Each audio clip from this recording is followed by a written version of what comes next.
Affaire 18 kg de cocaïne pure, le dossier refait surface, mais cette fois-ci devant la juridiction d'exception récemment créée, la Criette. 100% Bénin, le numéro du jour vous y conduit aussi. Actualité oblige. Mesdames, Messieurs, bienvenue.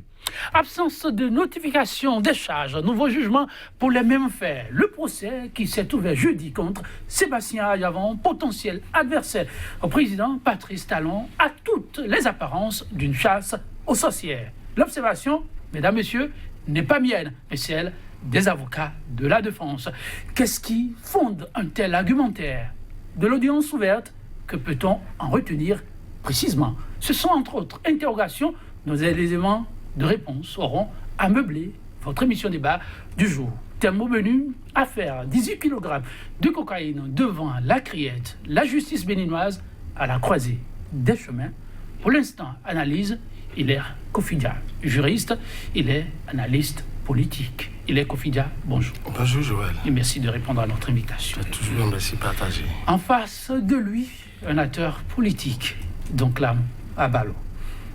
Porte-parole, il est du parti USL, Union Sociale Libérale. Donklam Abalo, bonjour. Bonjour Joël, bonjour Hilaire, bonjour à tous les téléspectateurs de SICA. Ils vont répondre à leur façon.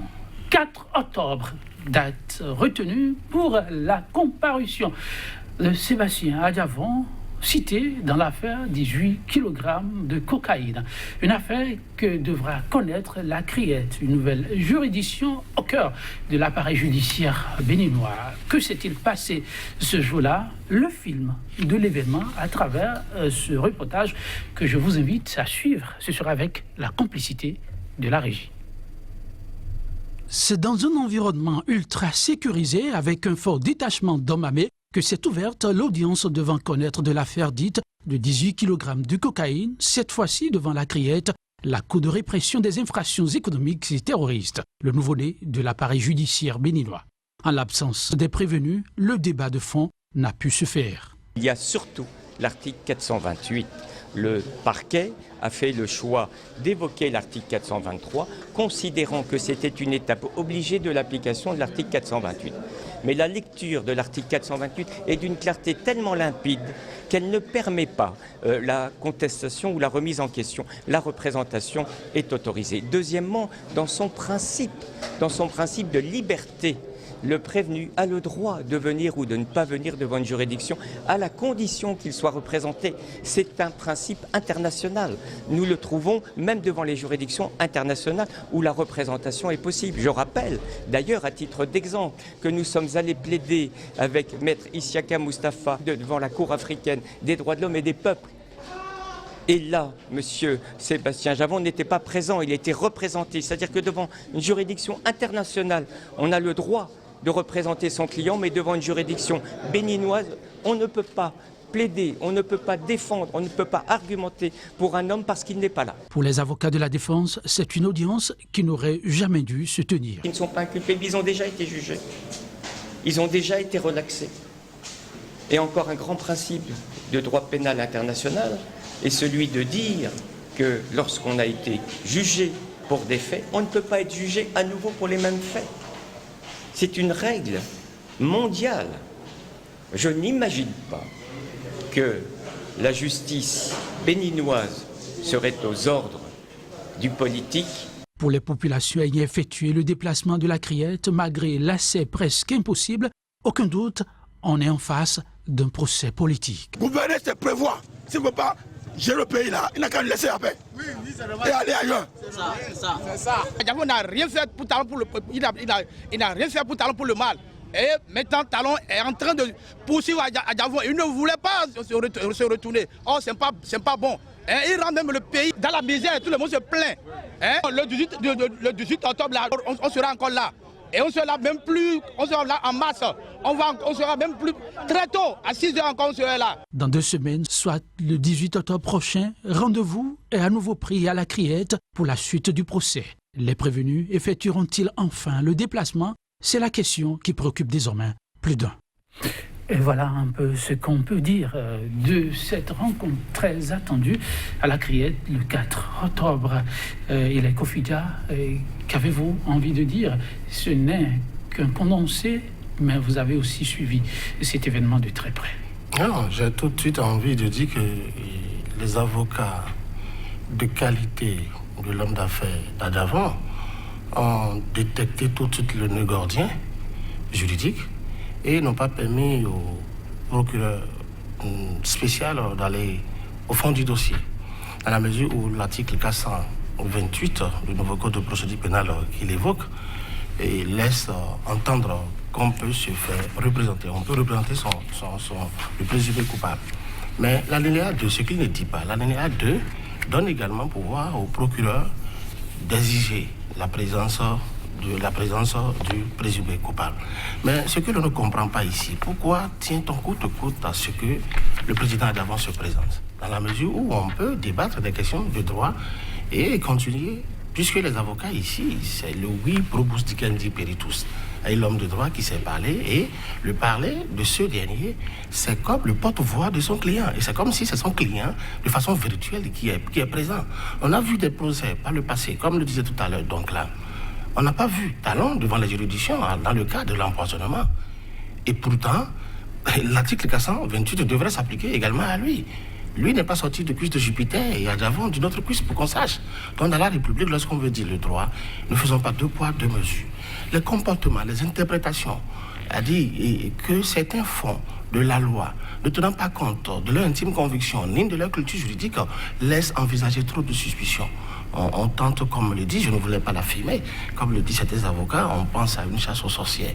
Donc faisons les choses, parce que tout à l'heure, quand on va rentrer dans le fond du débat, vous allez constater qu'il y a des vices de procédure ça et là, lesquels vices ne devraient pas justifier le transfert du dossier devant la criette. Donc, la Mabalo, vous avez suivi, comme bon nombre de Béninois, ce procès.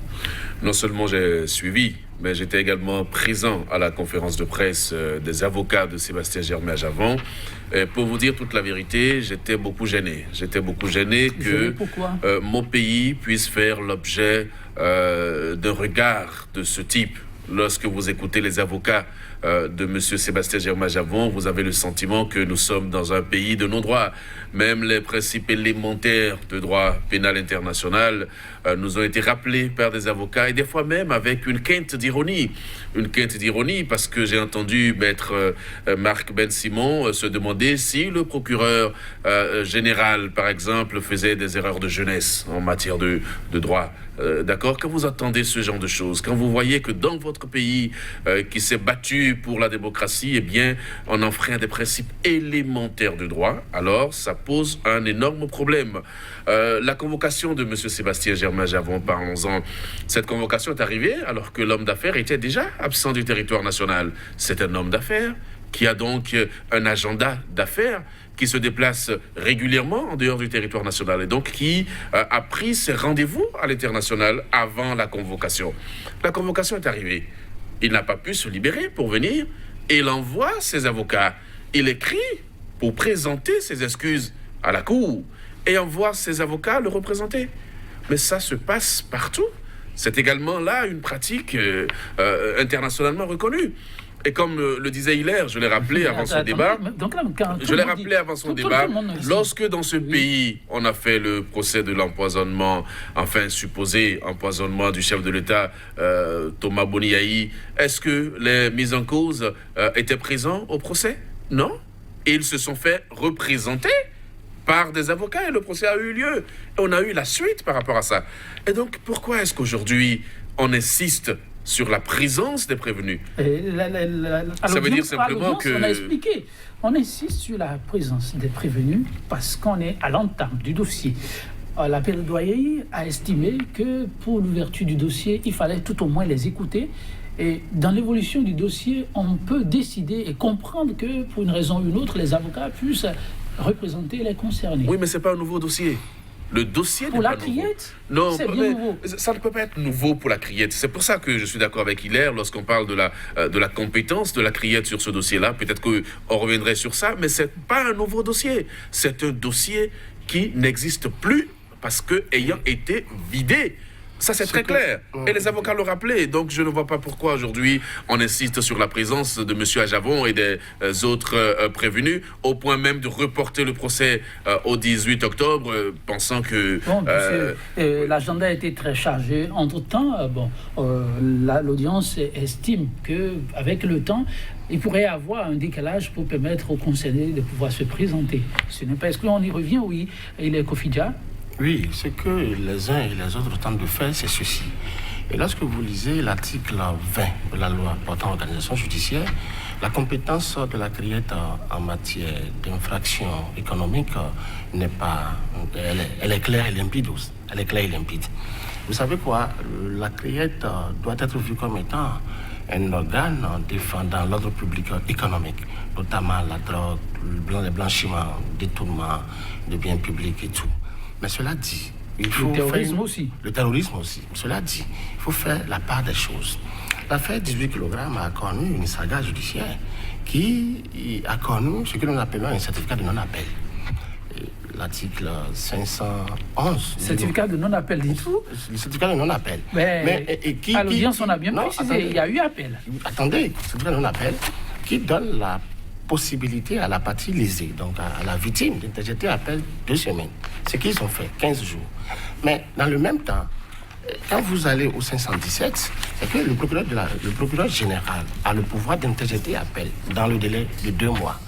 Là où on est surpris par ce qui se fait et par le non-respect du vice de procédure, c'est que au lieu que l'interjection de l'appel du procureur général se fasse devant le greffier de la cour d'appel, cela a été fait devant une juridiction de première instance.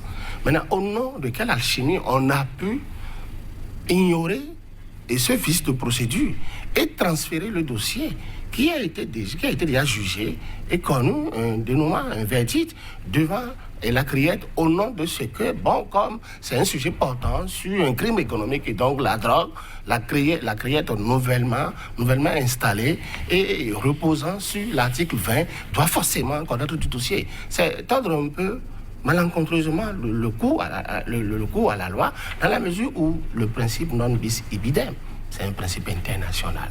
Et le droit est universel. Ce n'est pas le Bénin qui va commencer par violer ce principe. Quand je vous suis, c'est comme si je revoyais un peu ces avocats assurant la défense. La démarche a été presque la même, mais vous, donc Lama Ballo, vous n'êtes pas un homme de droit. Même si vous l'utilisez, vous devez l'utiliser pour vos ambitions.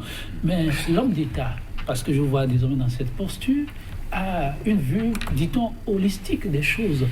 Et quand on interpelle des gens dans un dossier comme celui-là, est-ce que ce qu'on reproche aujourd'hui au ministère public ne tient pas d'un détail sur lequel on peut fermer les yeux? Je ne suis peut-être pas un homme de droit, mais j'ai fait du droit à l'université. Tout à fait. D'accord, je crois même qu'en toute modestie, j'ai fait quand même une maîtrise en droit. Et donc, je ne suis pas allé peut-être au-delà dans ce secteur-là. Je suis allé au-delà ailleurs, mais les questions de droit m'intéressent. Et ce procès m'oblige même à m'informer davantage sur les questions de droit. Je crois que j'en ai appris beaucoup par rapport à ça.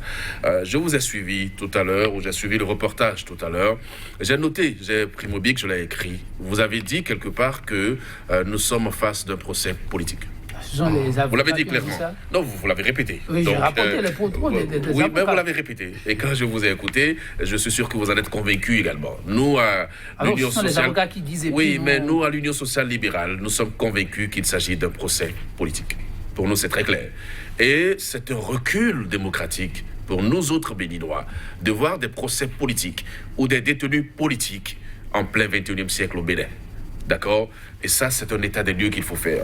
Tout à l'heure, il parlait de l'attestation de non-appel. Moi, je l'ai devant moi ici. Je vous présente aux téléspectateurs l'attestation de non-appel. Ça veut dire quoi? Ça veut dire qu'au bout des 15 jours que la loi propose pour ceux qui sont concernés par ce dossier, personne n'a fait d'appel. Lorsque la décision a été rendue le 4 novembre 2016, à la date du 2 décembre 2016, il n'y a pas eu d'appel. Or, c'est 15 jours après. Ça veut dire que ça n'existe pas. Mais la loi aménage pour le procureur général la possibilité d'interjeter appel dans 2 mois. Mais il l'a fait. Mais il l'a fait, oui. tenez-vous tranquille, plutôt que d'aller le faire au greffe de la cour d'appel, il allait le faire au greffe du tribunal de première instance de Cotonou. Et à la date d'aujourd'hui, oui, c'est un vice de procédure. L'avocat Marc Ben-Simon l'a rappelé hier, c'est là même qu'il disait qu'il se demandait si c'est une erreur de jeunesse du procureur général. C'est totalement ridicule. Et lorsqu'il l'a fait, tenez-vous tranquille, à la date d'aujourd'hui, les prévenus n'ont pas reçu notification de l'appel. Oh, la loi fait obligation. Sérieusement? Mais je vous le dis. La loi fait obligation au procureur général de notifier aux concernés l'appel. Notification n'a pas été faite jusqu'à la date où on vous parle. Et donc, on va interjeter appel au greffe du tribunal de première instance. On met affaire Christian Tolodi et consorts. On n'a même pas pris le soin de mettre affaire Sébastien Germain-Javon. Mais nous avons, l'équipe de Sébastien Javon a commis un huissier qui allait avec un procès verbal de compulsion, aller lire au niveau du greffe. Et c'est là qu'on s'est rendu compte que le procureur général a interjeté appel au niveau du greffe du tribunal de première instance de Cotonou. Mais le constat d'huissier est là, est très clair par rapport à ça.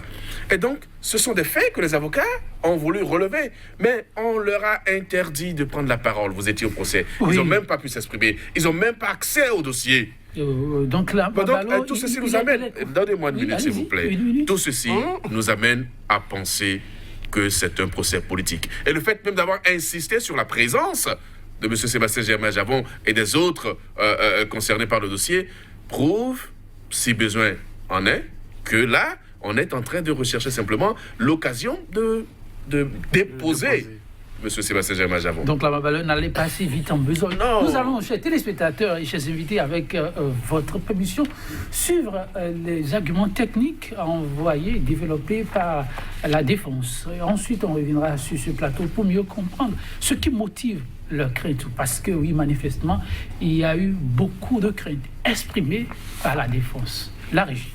Économique et de terrorisme, un rapide rappel. Pour M. Sébastien Ajavon et 3 prévenus, le tribunal de première instance de Cotonou a relaxé ces 4 personnes alors qu'elles étaient renvoyées devant une juridiction répressive pour trafic international de stupéfiants. Ils ont été relaxés le 4 novembre 2016. Depuis, compte tenu de ce que subit personnellement M. Sébastien Ajavon, celui-ci a fait le choix de saisir la Cour africaine des droits de l'homme et des peuples contre l'État du Bénin. Ont plaidé Maître Isiaka Mustapha, mon fils Maître Julien Ben-Simon et moi-même, et nous attendons dans les prochaines semaines une décision de la Cour africaine des droits de l'homme et des peuples. 2 ans après cette relaxe, le 24 septembre 2018, M. Sébastien Ajavon et les 3 autres personnes qui étaient avec lui devant le tribunal reçoivent une convocation devant la Cour de répression des infractions économiques et de terrorisme pour une audience d'aujourd'hui, 4 octobre. Outre le fait qu'être convoqué 8 jours plus tôt pour une audience de cette importance, puisque si nous sommes en matière de trafic international de stupéfiants, la condamnation peut aller jusqu'à 20 ans d'emprisonnement ferme. Outre le fait que cette Cour de répression statue en premier et dernier ressort, c'est-à-dire que si la condamnation est prononcée, la personne va en prison sans pouvoir interjeter appel. Outre le fait que la convocation de nos clients ne mentionne pas la raison pour laquelle ils sont convoqués, ce qui enfreint les règles les plus élémentaires du droit international et des droits de la défense, chacun devant savoir pour quelle raison il est renvoyé devant une juridiction. Ces 4 personnes ont décidé de ne pas être présentes à l'audience de ce matin. Elles en ont parfaitement le droit au regard du droit international, mais également au regard du Code de procédure pénale béninois. Elles peuvent, si elles le souhaitent, être purement et simplement représentées.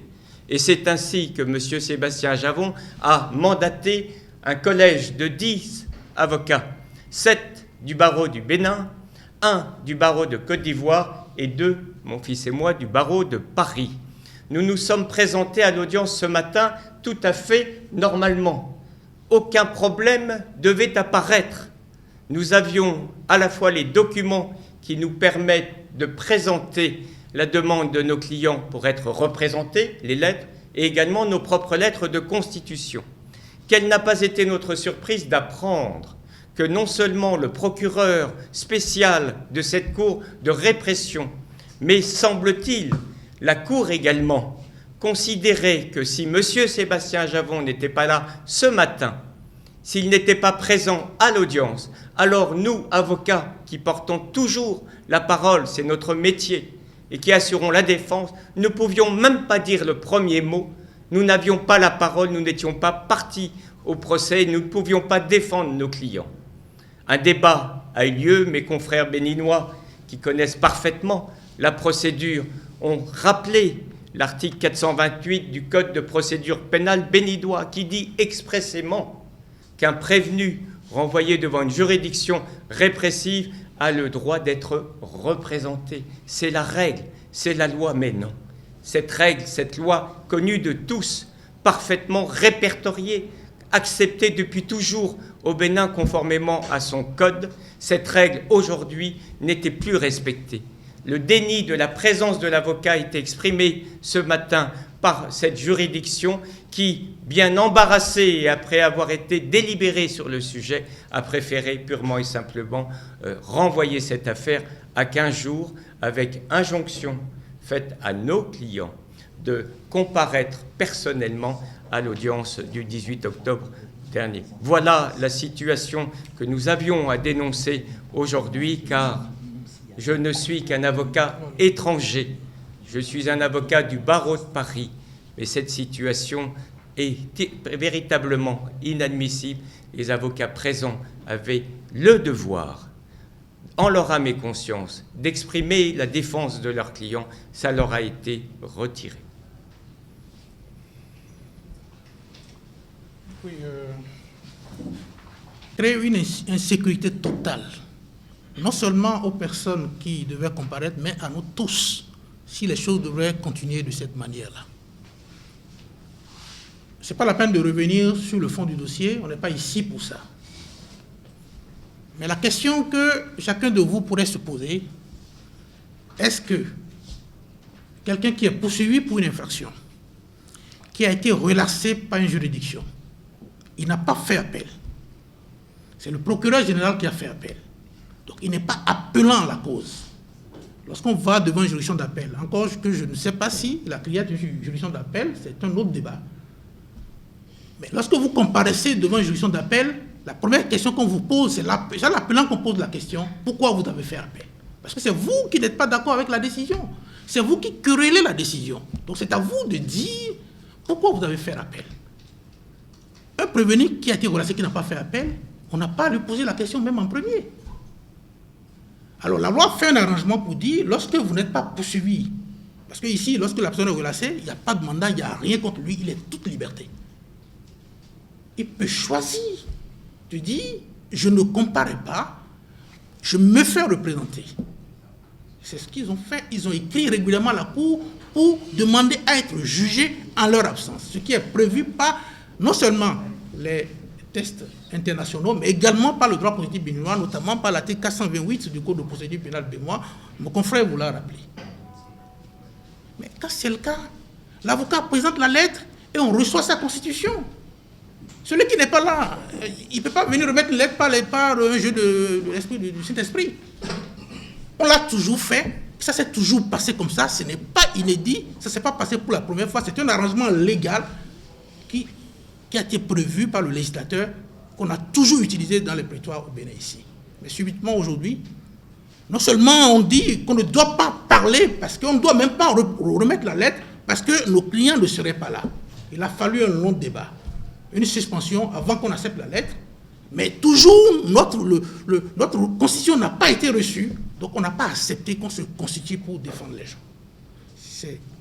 On pense que pour un avocat c'est frustrant, ce n'est pas acceptable.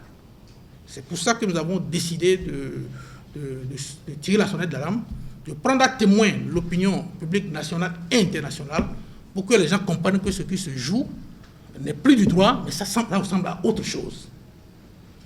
Alors, lorsqu'on renvoie, parce que même la loi dit, si la lettre est présentée, on reçoit la Constitution, on commence les débats, au cours des débats, la Cour, le tribunal peut estimer qu'à l'étape où on est dans les débats, c'est nécessaire d'entendre la personne. Il peut ordonner maintenant que la personne comparaisse. Et même dans ce cas, la personne peut toujours choisir de ne pas comparaître. Il le fait à ses risques et périls. Parce qu'on dit dans ce cas, même s'il refuse, la décision lui est réputée contradictoire. Donc il prend sur lui le risque de ne pas venir, mais il ne peut pas dire après que c'est une décision de défaut. Donc le seul risque qu'il prend, c'est pour lui-même. Alors la personne choisit, vous prenez acte de sa décision et les défenseurs vont présenter ces observations. Mais on ne nous a pas permis de parler ce matin, on ne nous a pas permis de nous constituer. Et c'est pour cela que nous avons décidé de vous réunir et de vous dire réellement ce qui s'est passé et de partager avec vous notre inquiétude pour que vous puissiez relayer ça, pour savoir que nous avons le sentiment que nos clients ne sont pas en sécurité, ils sont plutôt en danger.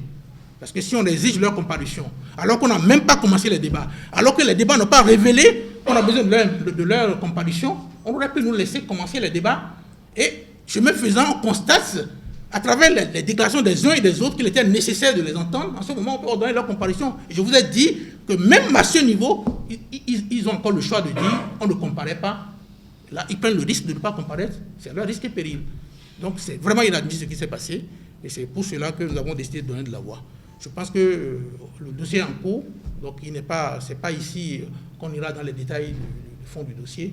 Mais nous avons voulu que l'opinion publique sache ce qui s'est passé et nous ne sommes pas du tout d'accord. Nous élevons la plus vive protestation. Je vous remercie. Merci beaucoup, vous voyez vos clients en sécurité. Est-ce que vous jugez d'abord la criette habilitée à connaître d'une affaire? La décision, je l'ai dit tout à l'heure. Nous avons plaidé cette affaire au mois de mai et la Cour, au mois de septembre, nous a demandé de confirmer les préjudices subis. Nous avons donc un espoir d'obtenir une décision qui sera une décision de qualité pour M. Sébastien Ajavon. Est-ce qu'aujourd'hui, cette affaire peut avoir un lien? Nous n'en savons rien. On peut cependant l'imaginer. Car l'État béninois, devant cette Cour africaine des droits de l'homme, n'a eu de cesse de prétendre que les recours formés n'avaient pas été purgés au Bénin. Et vous savez très bien que la Cour africaine ne peut pas être saisie si les voies de recours n'ont pas été purgées en interne dans le pays d'origine. Peut-être utiliseront-ils cette procédure qui est arrivée à la hussarde, dont plus personne n'attendait son existence, comme je vous l'ai dit, convoquée pour 8 jours après, ce qui est parfaitement inadmissible, pour essayer d'influer sur la Cour africaine des droits de l'homme. Je n'en sais rien, c'est une possibilité. Le deuxième point par rapport à notre audience de ce matin, il faut garder en mémoire un élément déterminant, un adage juridique qui s'applique dans le monde entier, à savoir que quand une personne a été jugée pour des faits, elle ne peut pas être jugée une deuxième fois pour les mêmes faits. Monsieur Sébastien Ajavon et les 3 personnes qui étaient avec lui ont été relaxées. Alors qu'elles risquaient entre 10 et 20 ans de prison. Elles ont été relaxées par une juridiction du tribunal de Cotonou. Cette décision est devenue définitive, nous le savons, et nous l'aurions plaidé ce matin si on nous avait laissé la parole. On nous a muselés, on nous a empêchés de parler. On est allé à l'encontre même du principe de notre profession. Pour juger quoi? Une affaire qui n'existe plus, puisque le jugement est définitif. On revient devant une juridiction pour la même affaire. Et nous savons que c'est pour la même affaire, parce que même si dans la convocation il n'est rien indiqué, ce qui est aussi inadmissible, je l'ai déjà dit, on le sait que c'est pour cette affaire, car les témoins de cette affaire de cocaïne étaient convoqués, parce que les 4 prévenus de cette affaire de cocaïne étaient également convoqués. Donc on sait qu'on recherche ici, au Bénin le moyen de rejuger une affaire qui a déjà été largement jugée. Il y a de quoi dénoncer le non-respect des règles élémentaires, des principes généraux du droit, des droits de la défense et aller jusqu'aux droits de l'homme. C'est ce que nous faisons et c'est pour ça que nous sommes là ce soir, devant vous.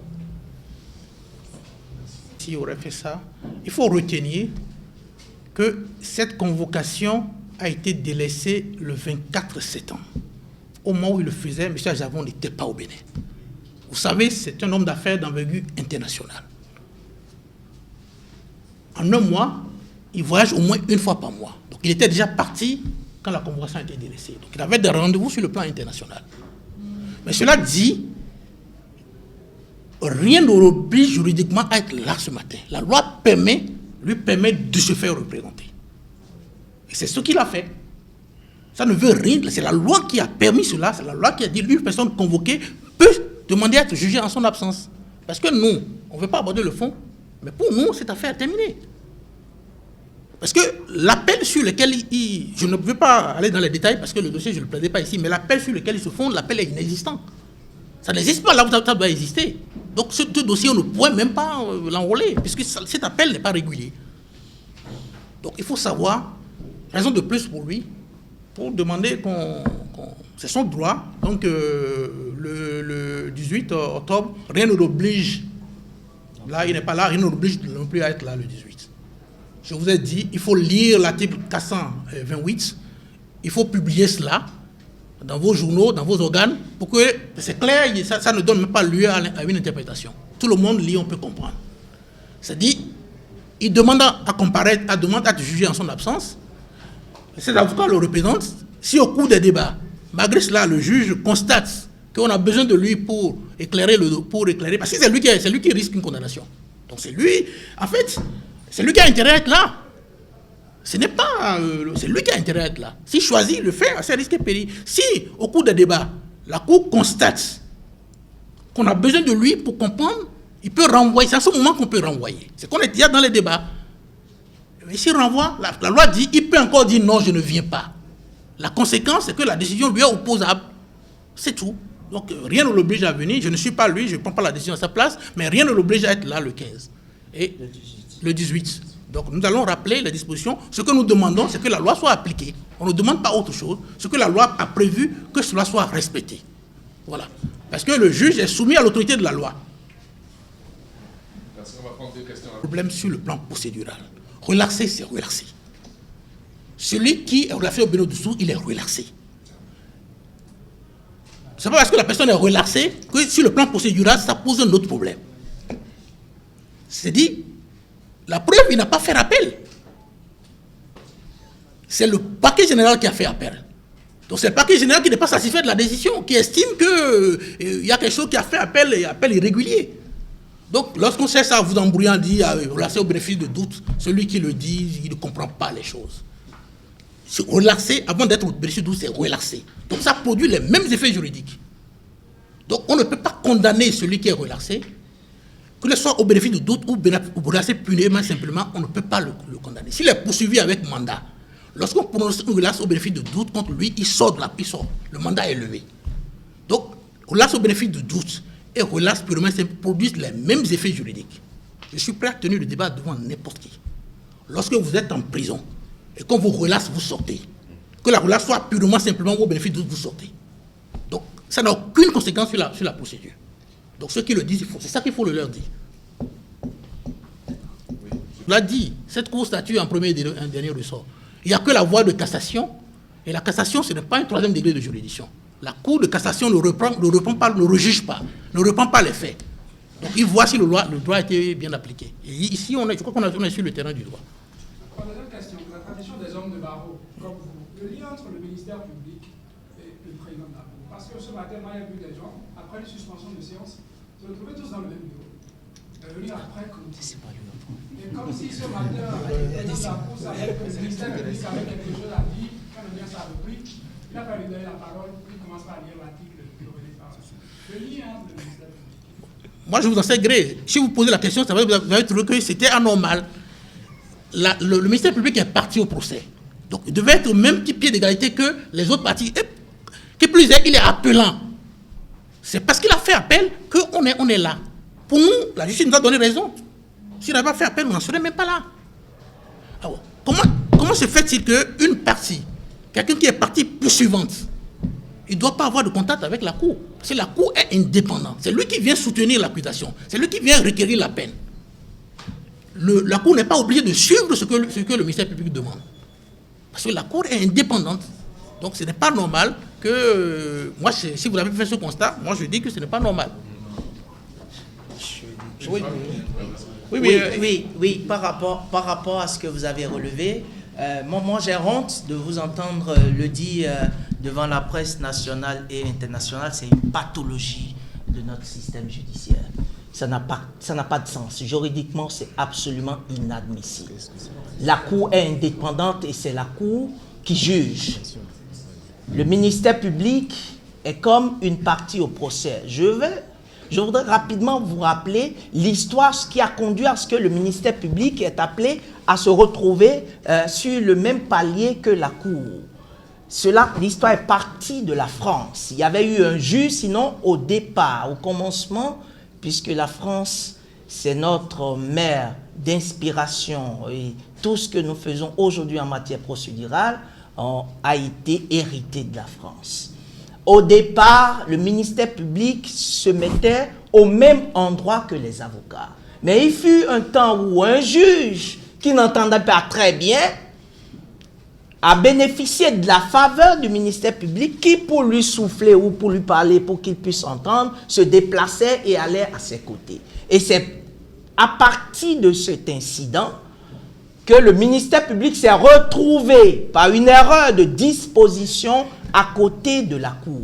Sinon, en principe, le ministère public doit être où, à l'origine, occupe les mêmes positions que les avocats. Pour vous dire qu'en principe, le ministère public, et c'est d'ailleurs pourquoi le ministère public, dans notre système juridique, comme dans celui de la France, n'intervient pas dans le délibéré. Il n'assiste pas au délibéré. Il ne doit pas savoir ce qui se décide. Ce que vous avez constaté, si vous étiez un huissier, ça aurait pu avoir des conséquences juridiques extrêmes. Parce que le ministère public n'a pas le droit, et il faut que ça s'arrête. Vous l'auriez relevé peut-être aussi, qu'il y a des petits mots qui se passent entre le ministère public et le procureur, et le président de la Cour. Comme si le président de la Cour allait chercher une approbation. Vous savez, nous sommes tous des Béninois. Et la seule chose qui nous protège, c'est la loi. Mais cette Cour nous donne l'impression que nous sommes dans un couloir. Et que tous ceux qui y passent vont directement, pas au jugement, mais à la condamnation. Je vous dis, et ce serait mon mot de fin, si le ministère public continue à se comporter comme ça, il viole non seulement les principes cardinaux qui régissent notre droit de procédure pénale, mais aussi les conventions internationales, mais en plus, il viole la sécurité de nous tous. Ça veut dire que c'est plutôt le ministère public qui est le président de la Cour, ce qui, du point de vue juridique, absolument constitue une aberration. Merci. Nous sommes dans un état de droit. Un état de droit, ce n'est pas une incantation. C'est un état assis sur d'abord une constitution qui prévoit des règles prédéfinies. Le garde des Sceaux n'est pas dans son rôle. La compétence d'une juridiction est appréciée par la juridiction elle-même. Et avant qu'elle ne se prononce, il lui appartient de se prononcer d'abord sur sa compétence à connaître des faits qui lui sont soumis. Le garde des Sceaux a outrepassé ses pouvoirs. Il a violé le principe de la séparation des pouvoirs. Et si on était dans un état où nous avons confiance en la Cour constitutionnelle, ses propos devaient être déclarés anticonstitutionnels. Ce n'est pas possible. Qu'est-ce qu'il dit? Il dit oui, la criette est compétente pour connaître de cette affaire. Et il dit au fond, il revient à la criette de se prononcer. Mais qu'est-ce qu'il dit? En fait, il conditionne la criette. Parce que la notion de compétence, c'est un contentieux juridique qui peut être discuté devant la criette. Et il appartiendra à la criette d'apprécier au regard de notre droit positif si elle est compétente ou pas. Mais le garde des Sceaux anticipe, puisque c'est eux qui ont nommé les juges. C'est eux qui ont créé la criette. Et la criette siège au ministère, dans le bâtiment qui est censé abriter le ministère de la Justice. D'abord, ça, c'est une incompatibilité qui me pose problème personnellement. Parce que la justice, le pouvoir judiciaire, c'est un pouvoir.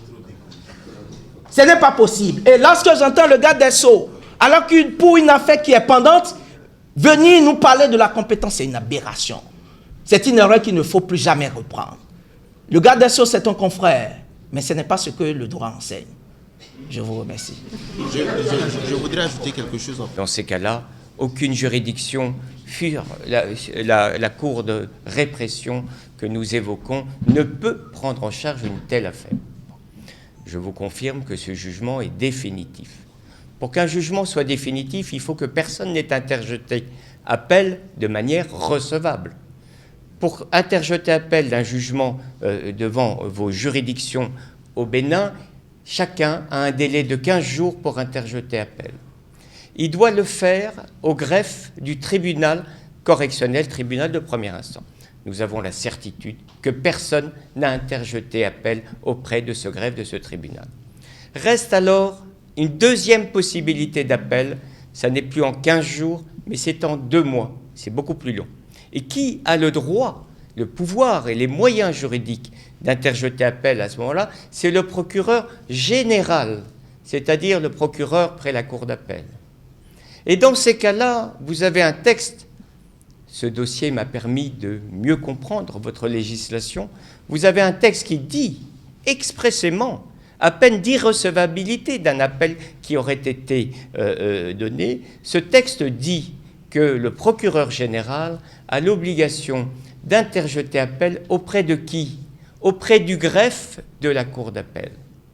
Et nous avons la certitude, parce qu'un huissier est allé au greffe de la cour d'appel, après le délai de 2 mois. Le délai de 2 mois expirait au 4 janvier 2017. Votre question est précise. Je dois vous répondre précisément, excusez-moi. Nous sommes allés le 11 janvier 2017. Un huissier s'est présenté. Un auxiliaire de justice assermenté. Un huissier est un auxiliaire de justice assermenté. Et il a dressé procès-verbal. Il a questionné le greffier et acté, noté ce qui a été répondu. Il a vérifié le document sur lequel se trouvent inscrits les appels. Et il a constaté qu'aucun appel n'a été interjeté par le procureur général. Ce jugement est donc devenu définitif. Mais cependant, parce que c'est parfois surprenant et je découvre au moins une dizaine de surprises dans ce déplacement dans votre si joli pays, nous découvrons plus tard que le procureur général a, oui, interjeté appel. Oui, il a interjeté appel. Mais il ne l'a pas fait où il fallait qu'il le fasse. Peut-être s'est-il trompé, peut-être c'est une erreur de jeunesse, je ne connais pas ce procureur. Mais il est allé au greffe du tribunal pour interjeter appel. Et là, cet appel interjeté est irrecevable, n'existe pas. Donc oui, madame, ce jugement est définitif. Et selon l'adage « non bis in idem », on ne peut pas être jugé 2 fois pour des mêmes faits. Deuxièmement, par rapport à la Cour, vous posiez la question « est-ce que cette Cour est en droit de juger cette affaire ?» Pour les raisons précédentes que je vous indiquais, vous conviendrez que, évidemment, elle ne peut pas juger cette affaire. Mais c'est encore plus important lorsqu'on lit la loi de 2018-13 qui a installé cette Cour. Car cette Cour ne peut statuer que dans 2 cas. Certes, pour les affaires d'infraction économique, certes, pour les affaires de terrorisme, certes, pour les affaires de trafic de stupéfiants, mais dans 2 cas juridiques au niveau procédural, en matière de flagrant délit et s'il y a un arrêt de renvoi de sa commission, sa chambre d'instruction, en matière de flagrant délit, et s'il y a un arrêt de renvoi par sa chambre d'instruction. On n'est pas dans le flagrant délit, on l'a bien compris, cette affaire dure depuis octobre 2016. On n'est pas dans le flagrant délit. Sommes-nous dans un arrêt de renvoi de la chambre d'instruction? Non. Il n'y a eu aucune instruction. La chambre n'a d'ailleurs jamais été saisie. Et si elle avait été saisie, elle l'aurait été quand?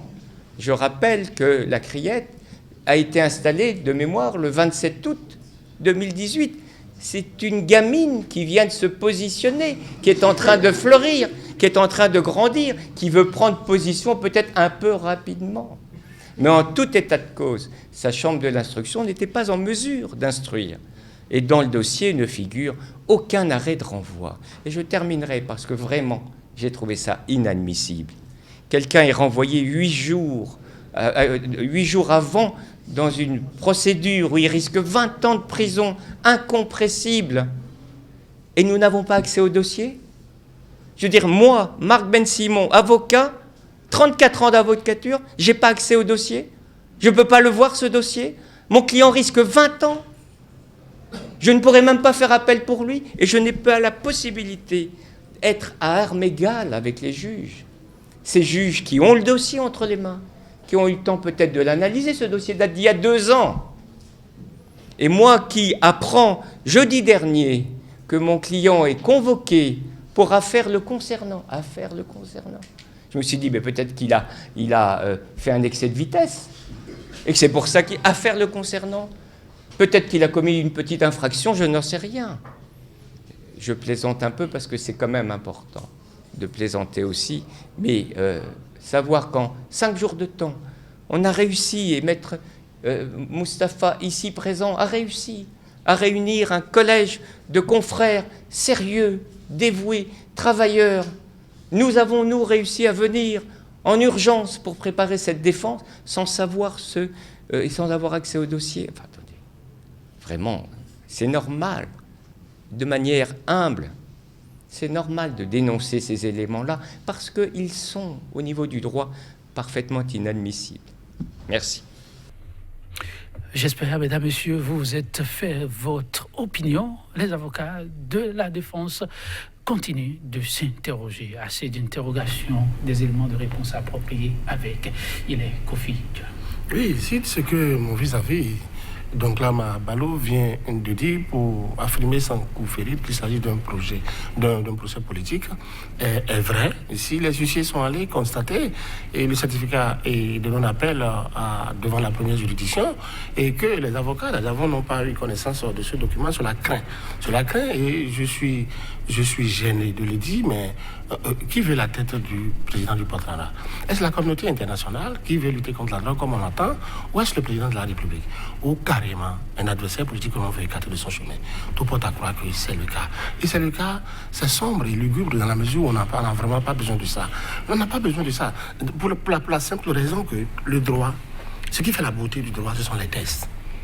Ce sont les tests. Et vous avez l'impression qu'on s'en écarte. Et j'ai comme l'impression qu'on s'écarte des tests. Merci. On tente de tordre le cou au test. On reviendra sur cette question peut-être le 18 prochain, donc la Mabalo. Le Bénin est devenu un élément de curiosité. Notre pays est devenu un sujet de curiosité. Et ça peut déranger, dans le mauvais sens, parce que justement, nous enfreignons les principes élémentaires de droits de l'homme et de la démocratie. Il faut un regard sur le Bénin et l'international est interpellé, le monde est interpellé. Nous ne pouvons pas assister à ce recul dramatique d'un pays fleurant de la démocratie. Merci à vous, donc, Lamabalo, chers téléspectateurs. Il est Kofidia, ce fut un plaisir. Il est Girardin, pour vous fausser compagnie. Dans un gouvernement, dit-il, constitutionnel, la force sans le droit n'est rien. Eut-elle l'avantage un jour, elle le perdrait le lendemain. Merci pour l'attention. Au plaisir de vous retrouver très très bientôt. Au revoir.